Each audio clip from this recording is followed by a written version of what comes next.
video in the series that examines the factors that influence growth and development. This is section 4.3.2 of the Edexcel A-Level Economics specification. Today we're going to examine the topic of foreign currency gaps. What are they and how do they affect development? The balance of payments is a statement of all transactions made between one country and the rest of the world over the last year. It's composed of two accounts, the current account and the financial and capital account. The best way to see the current account is to view it as being the nation's profit and loss account. Countries can generate income in three ways. The first way is by exporting goods and services. This will create a currency inflow on the current account. The second way of generating an income is by owning assets. If you own assets abroad, you will receive investment income in the form of rents, dividends, profits, interest earned, etc. The final inflow is transfers. Now this could be a UK farmer who receives a subsidy from the European Union, or it might be a British national who receives money from one of their relatives who happens to be living abroad. Those are called remittances, and they're an example of a transfer. So staying with the current account, the next bit on the current account is currency outflows created by expenditure. So money could flow out there in the form of spending on imports. It could also flow out in the form of unearned income paid. So this might be, for example, a company in Britain might be foreign owned. Profits are paid to shareholders abroad. So money leaves the UK, flows out of Britain to shareholders maybe living in America. Or it could be a wealthy Hong Konger who owns a flat in London. The tenant pays rent to live in a flat. That money leaves the UK and flows out of Britain to the landlord who lives in Hong Kong. So that would be an example of unearned income paid by a British national which flows out of the UK. And then the final outflow from the current account is transfers. So this might be an intergovernmental transfer, like when the British government pays the European Union its budgetary contribution. Or it could be a foreign expat who's living in the UK who sends money out of Britain back to their family who might be living in Pakistan or New Zealand or wherever. So that's the current account. That's the nation's income and expenditure account. It's, as I say, similar to a profit and loss account. What the country earns and what the country spends. Income versus expenditure. That's what the current account deals in. The financial and capital account is more like a balance sheet. It shows currency inflows and outflows that relate to expenditure on assets and liabilities. So currency can flow into the financial and capital account if overseas buyers decide to purchase British assets. Or it could also be people from abroad lending a British bank or a British household money. Okay, so in terms of an outflow from the current account, that would amount to a UK national purchasing an asset abroad, or maybe repaying an existing liability. So the financial account is all about currency inflows and outflows that relate to changes in the nation's assets and liabilities. So the financial account sort of gives you an idea about what's happening to the country's wealth. Due to supply-side weaknesses, many developing countries run current account deficits. That's a situation where a country's import expenditure is greater than its export income. To purchase all the imports that a country would like to buy, additional foreign currency will be needed. The extra foreign currency required to run a current account deficit over and above what can be generated from selling exports is created via a combination of asset sales and debt. In other words, a financial and capital account surplus must be run in order to finance a current account deficit. A country that runs a financial and capital account surplus experiences more foreign currency flowing into the country from selling assets and borrowing than what flows out as a result of overseas lending and foreign asset purchases. Countries that run financial and capital account surpluses are net sellers of assets and they're net borrowers. Over time, countries that run repeated financial and capital account surpluses will see their net wealth decline. They'll become poorer. Using a metaphor, countries that choose to run current account deficits are, in effect, selling cows to buy milk. To run a current account deficit, it has to be financed, which involves generating a financial and capital account surplus of exactly the same amount. A country suffers from a foreign currency gap when, as its name suggests, a country is short of foreign currency. This happens when a country's financial and capital account surplus is smaller than the current account deficit that it would like to run. For example, a country might want to run a current account deficit of $10 billion. However, the same country might only be able to generate a financial and capital account surplus of $6 billion. In this case, the country has a foreign currency gap of $4 billion. A foreign currency gap compels a country to run a smaller current account deficit than they would like. In this case, if the country can only run a financial and capital account surplus of $6 billion, they won't be able to afford to run a current account deficit of more than this. They might want to run a current account deficit of $10 billion, but they can only finance a deficit of $6 billion from borrowing and asset sales. To reduce the current account deficit to a level that they can finance, a country's got to typically reduce their import expenditure to a level that they can finance. Sadly, this usually has a detrimental impact on economic development. This is because a shortage of foreign currency might force a country into cutting its expenditure on essential imports. Shortages of imported food, medicines and oil have the potential to cause a humanitarian emergency. Any fall in life expectancy created by a shortage of essential imports will reduce the recorded level of economic development as measured by the HDI. Foreign currency gaps cause balance of payments crises. They occur when a nation is unable to pay for its essential imports and/or service its external debt. This is exactly what happened to Jamaica in the mid-1970s. So let's have a look at why some countries suffer from foreign currency gaps. The first reason why a country might run short of foreign currency is that they're just importing too much.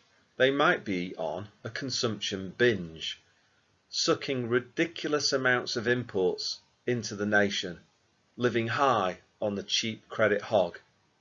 So yes, sometimes countries can experience a foreign currency gap because their appetite for foreign currency is just too big, because they just want to import lots and lots of goods and services that they can't really afford.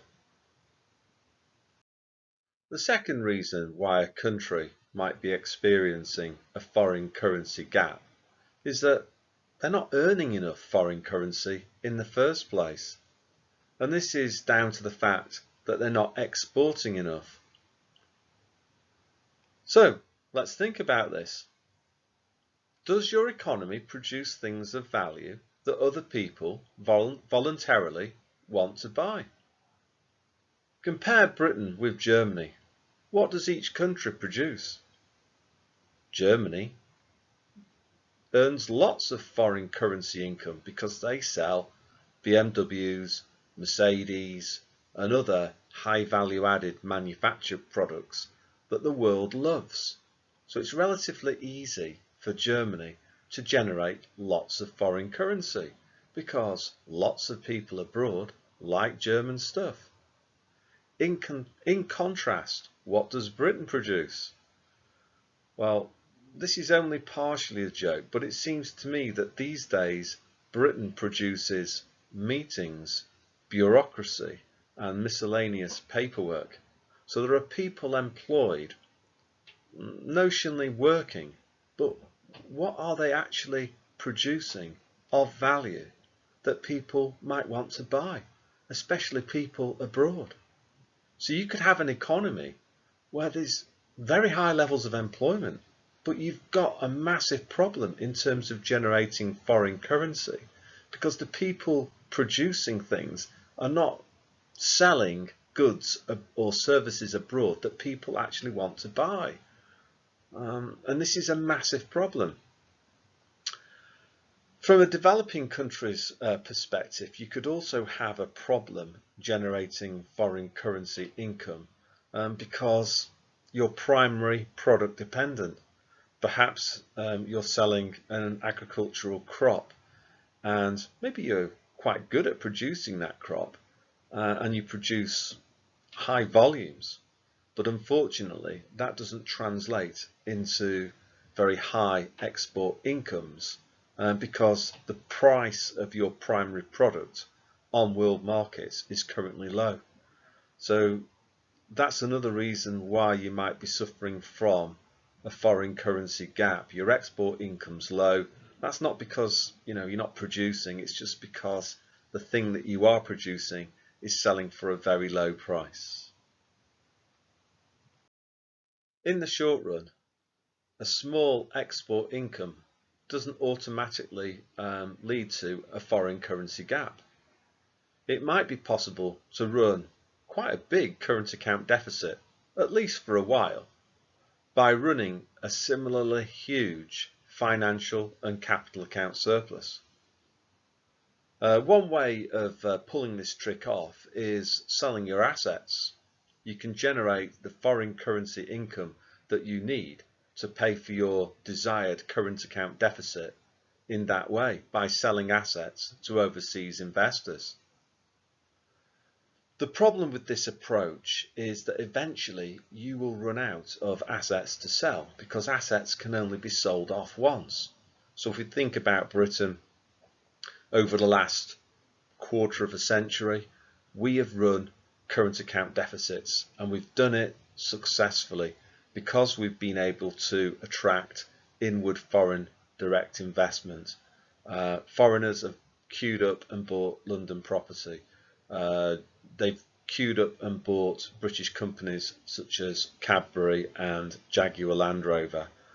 So we've actually been able to run the financial and capital account surpluses needed to run very big current account deficits. But as I say, the problem with that approach is that eventually you will run out of income generating assets to sell because you can only sell them off once.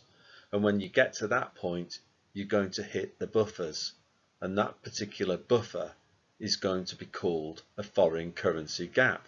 You're not going to be able to generate the foreign currency needed to run these big current account deficits anymore once you've run out of assets to sell. The other picture on the slide is quite interesting.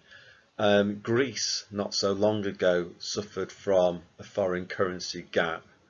and Angela Merkel and Germany suggested that Greece might even choose to sell off some of its beautiful islands to Germany as a way of attracting the foreign currency needed so that Greece could keep on importing and living beyond its collective means.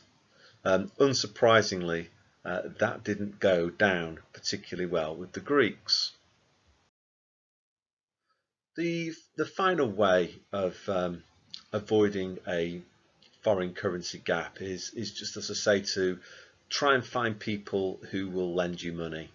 Again, the problem with this approach is that eventually you might struggle to find foreigners who are kind enough to keep on lending you money so that you can run these massive bad boy current account deficits.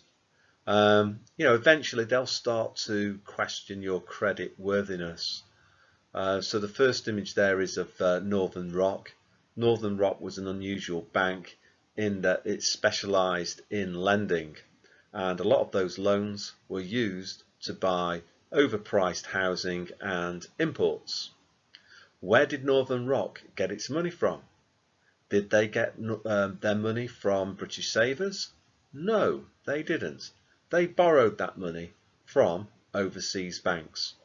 Their business model worked absolutely fine until those overseas lenders cut off the supply of credit to Northern Rock, and at that point Northern Rock was forced to close its doors. This obviously created a massive problem. People lost their jobs. I think it's one of the biggest losses in British corporate history. Mr. Bond is on the slide too, because another way of financing excessive spending on imports is maybe the government just borrows, and they do that by issuing bonds, and that allows the government to run fiscal deficits, a situation where government spending is greater than tax income. So the government could borrow and use the money to finance spending on welfare or maybe lavish public sector salaries. When much of that money gets spent by the people that receive it, it will probably be blown on imports. Britain has a very high marginal propensity to import.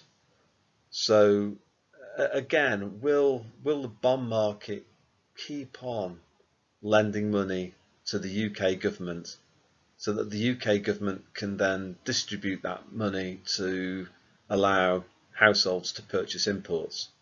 Sooner or later, Mr. Bond will wake up and realise it's not a particularly good idea to lend his money out to the Brits so the Brits can use it to live beyond their means. So a country could run a current account deficit for a while, but if their creditors decide that they're no longer willing to lend that country money anymore, then they'll struggle and they will experience a foreign currency gap, and they'll have to reduce their expenditure on imports accordingly. They'll have to cut their cloth accordingly. The International Monetary Fund makes emergency loans to countries that have foreign currency gaps. IMF loans are used by countries that receive them to buy essential imports that the country otherwise wouldn't be able to purchase. Thanks to the IMF, a country can now run a much bigger current account deficit. Hospitals get the imported medicines they need, imported food stays on the supermarket shelves, and petrol rationing are all avoided thanks to the IMF. So the IMF can make emergency loans to countries that are suffering from foreign currency gaps. But this is just a temporary solution. In the long run, the IMF insists one of two things. Either the country reduces its import expenditure to a level that they can finance from the sale of their exports, or they encourage the country to export more so that they can generate the foreign currency needed to purchase imports without having to tap up the IMF for credit. In return for an IMF loan, a country must adopt a series of policies favoured by the IMF. This is an example of loan conditionality. You only get the money if the country that wants it is willing to dance to the IMF's economic tune. And these policies that the IMF insists on include privatisation, fiscal austerity, which is cutting government spending and raising taxes, price liberalisation, which is removing subsidies, maximum minimum prices, and finally trade liberalisation, which is abolishing protectionist trade barriers. And that, my friends, brings us to the end of another video. So, in the words of Bugs Bunny, that's all, folks.